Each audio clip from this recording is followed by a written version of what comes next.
अस्सलाम वालेकुम व्यूवर हज़रात, मैं हकीम मोहम्मद अख्तर।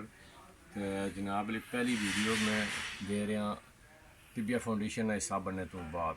तो मैं अपने उस्ताद मोहतरम जनाब बाबा नाइम हैदर साहब ने बहुत बहुत मशहूर हो गया। उन्होंने जनाब अली या ज़ेरी निगरानी ये पहली वीडियो उन्हें मैं भेजने लगा। तो इंशाअल्लाह सारे व्यूवर हज़रात इसको लुत्फ़अंदोज़ भी हो सन और वाकफियत भी हासिल कर सन।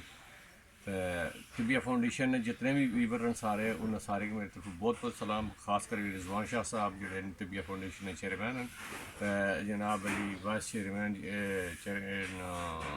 बाबा नाइम हैदर साहब, उन्होंने मेरे निगरानी में एक वीडियो देने लगा।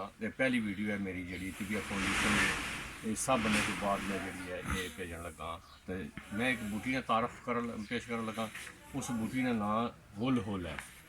होल होल है बूटी है होल होल, इसकी सारे पहचान कर लो। होल होल बूटी जी है इस संभालू ने एक मशाबा इस तरह पत्ता होना 5 अगस्त इसने पूरे होने, यानी एक पंजा पूरा इंसान आया। तो जिन्होंने बूटिया ने 5 अगस्त होने यानी उस तरह 5000 पत्ता होना, वो इंसान वास्ते बहुत फ़ायदेमंद होनी है।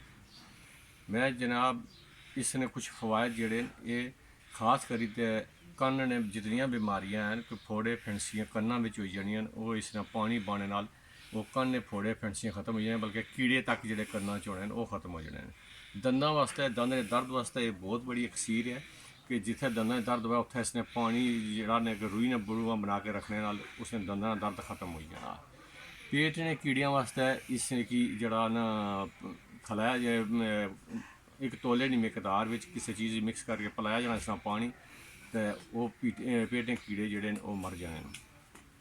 इसने जरा ना तुखम भी जोड़े दवाज मुस्तमल होने ज़्यादा और बहुत फ़ायदेमंद है। ये खुद जी बूटी है पूरे बैरूने जी चोटा चोट लगी जानी जख्म हो जाने उन्होंने पर इस तरह लेप करने नाल भी इसी पत्तियां की जरा किसी भी तेल रोगों ने कुंजत की जला के या रोगों ने जैतूनी जला के इस्तेमाल किया जाना बहुत फ़ायदेमंद होना है। वो उसने वर्म खत्म हो जाना, जरा खून जमया वो खत्म हो जाना।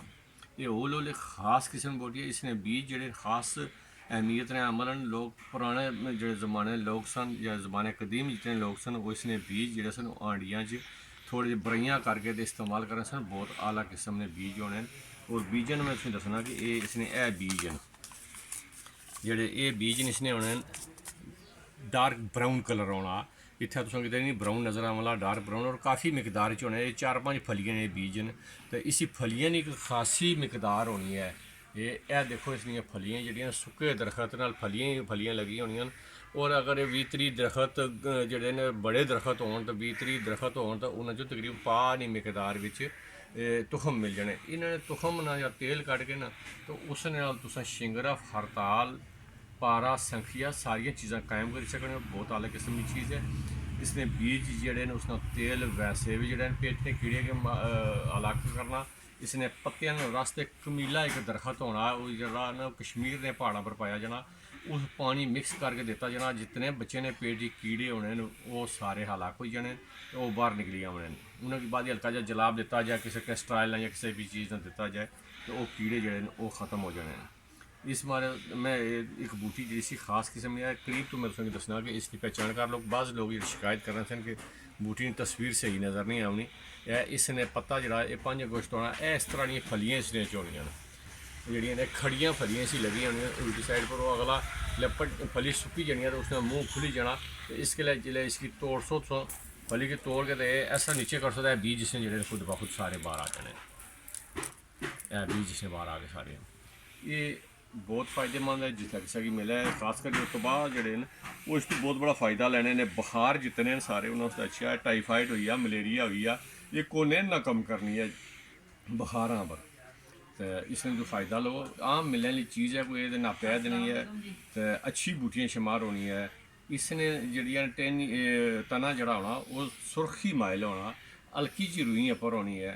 तो इसने पत्ते जड़े ये पत्ते 5 अगस्त इसने पत्ते की आखने नहीं यानी ये एक पूरा पंजा होना इसने पत्ता जड़ा होना। इस तरह संभालू का पत्ता होना इसी नरगंडी भी आखने। उसकी वीडियो भी इंशाल्लाह जल्दी से दसा। तो मेरी तरफ सारे जितने भी व्यूवर्स हैं तिबिया फाउंडेशन है उन्हें अस्सलाम वालेकुम व रहमतुल्लाह व बरकातहू।